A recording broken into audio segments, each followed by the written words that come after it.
तो web series घूसखोर पंडित के खिलाफ मुकदमा दर्ज हो चुका है। हजरतगंज थाने में एफआईआर दर्ज की गई है। धार्मिक और जातिगत भावनाएं आहत करने का आरोप लगाया गया है। वेब सीरीज के डायरेक्टर और टीम पर गंभीर धाराओं में केस दर्ज किया गया है।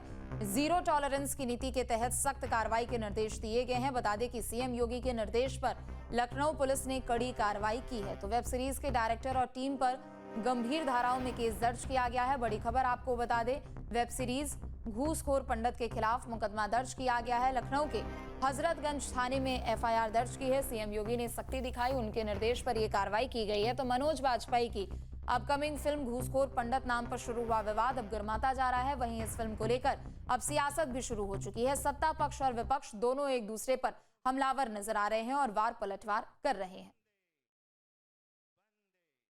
तो मनोज वाजपेयी की अपकमिंग फिल्म घूसखोर पंडित को लेकर एक तरफ जहां लोगों में आक्रोश नजर आ रहा है, लोग इसकी निंदा करते हुए नजर आ रहे हैं, तो दूसरी तरफ सीएम योगी के सख्ती के बाद एफआईआर दर्ज की गई है। हजरतगंज थाना क्षेत्र में एफआईआर दर्ज की गई है। तो वहीं राजनीति भी अब इस पूरे मामले पर गर्मा चुकी है।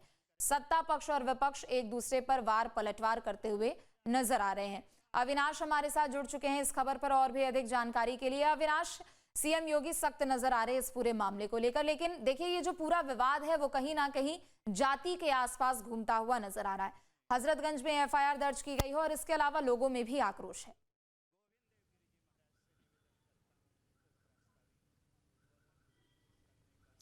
बिल्कुल, देखिए ये जो मुकदमा है ये तो कल दर्ज कराया गया है, लेकिन पूरे देश में इस वेब सीरीज को लेकर एक कह सकते हैं कि एक समाज समूह में काफ़ी आक्रोश है। आपने देखा कि किस तरीके से भोपाल में प्रदर्शन हुआ, अयोध्या के तमाम साधु संतों ने इस वेब सीरीज को लेकर क्या कुछ अपना रिएक्शन दिया।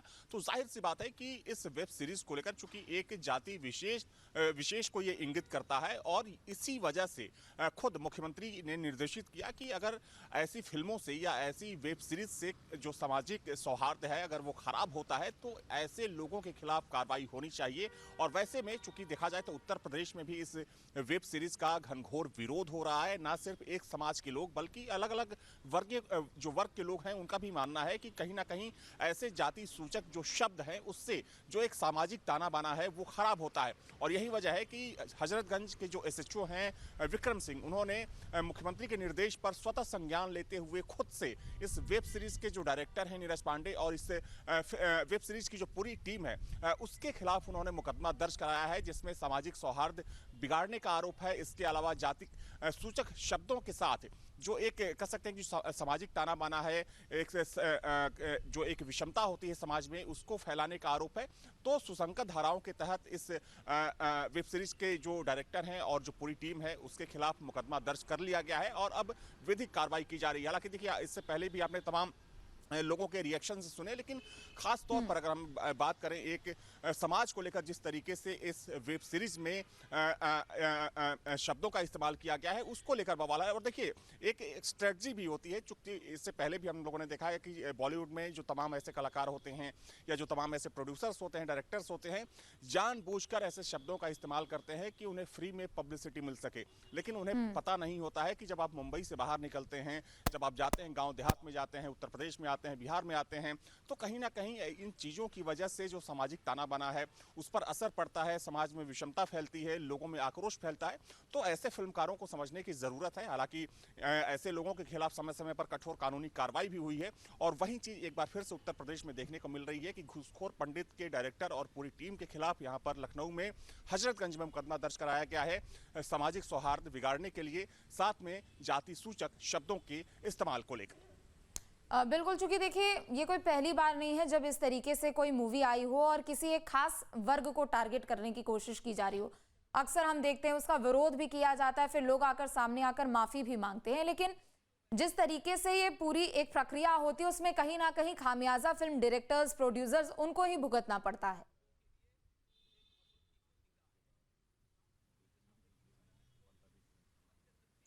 बिल्कुल देखिए भुगतना जब कानूनी कार्रवाई होती है तो भुगतना पड़ता है, लेकिन जैसा कि मैंने पहले कहा कि कई बार जो फिल्मकार होते हैं, डायरेक्टर जो होते हैं, जानबूझकर ऐसे शब्दों का इस्तेमाल करते हैं। उन्हें पता होता है कि जब फिल्म रिलीज होगी या पर्दे पर जाएगी या वेब सीरीज जब किसी भी OTT प्लेटफॉर्म पर जाएगी तो इस पर विवाद होगा और उसका फायदा मिलेगा। हालांकि कई बार उन्हें परिणाम भी भुगतना पड़ता है। आपने देखा कि आदि पुरुष जो रामायण को थीम बनाकर रिलीज की गई थी, जैसे उसका ट्रेलर लॉन्च किया गया था, तमाम जो हिंदू समुदाय के जो सनातनी थे उन्होंने उस ट्रेलर का विरोध किया। बाद में आदि पुरुष के जो डायरेक्टर थे उनको अपने सीन में काफी बदलाव करना पड़ा।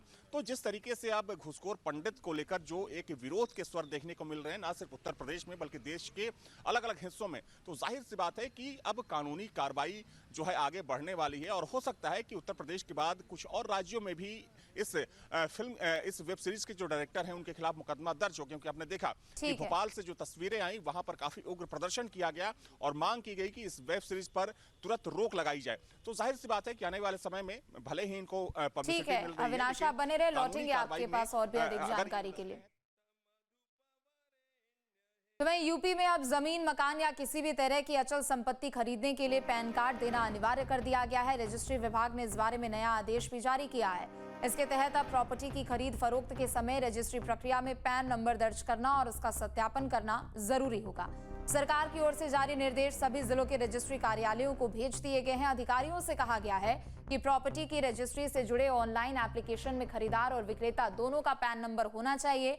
बिना पैन जानकारी के रजिस्ट्री की प्रक्रिया आगे नहीं बढ़ाई जाएगी। सरकार ने यह फैसला संदिग्ध लेन देन और बेनामी संपत्तियों की खरीद पर रोक लगाने को लेकर किया है। अविनाश हमारे साथ लगातार जुड़े हुए।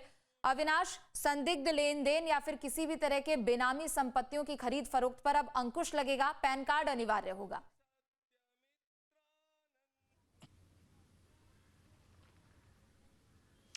बिल्कुल देखिए, सरकार का ये एक बहुत बड़ा कदम है, क्योंकि अगर हम बीते कुछ सालों की बात करें, देखिए जो कल सरकार की तरफ से शासनादेश जारी किया गया है उसमें एक बात का बहुत मुख्य रूप से उल्लेख किया गया है कि भारत नेपाल सीमा से सटे जो जिले हैं उत्तर प्रदेश के, वहां पर इसको सख्ती से लागू किया जाए। क्योंकि आपने देखा बीते कुछ सालों की बात करें तो तमाम वहां पर मदरसे खुले जिसमें विदेशी फंडिंग की बात कही गई, तमाम ऐसी जो लेन देन की प्रक्रिया हुई जो काफी संदिग्ध हुई।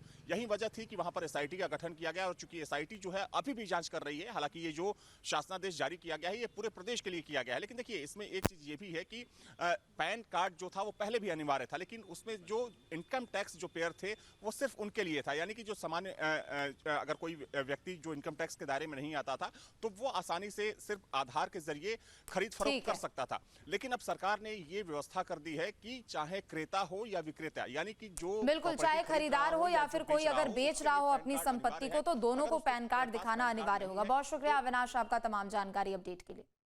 आपके मोबाइल पर तुरंत आएगी ब्रेकिंग न्यूज, स्क्रीन पर सबसे पहले दिखेगी बड़ी खबर, देश दुनिया की हर खबर एक जगह। अब आपके मोबाइल पर तुरंत फटाफट इंस्टॉल कीजिए न्यूज नेशन ऐप और रखिए खुद को अपडेट।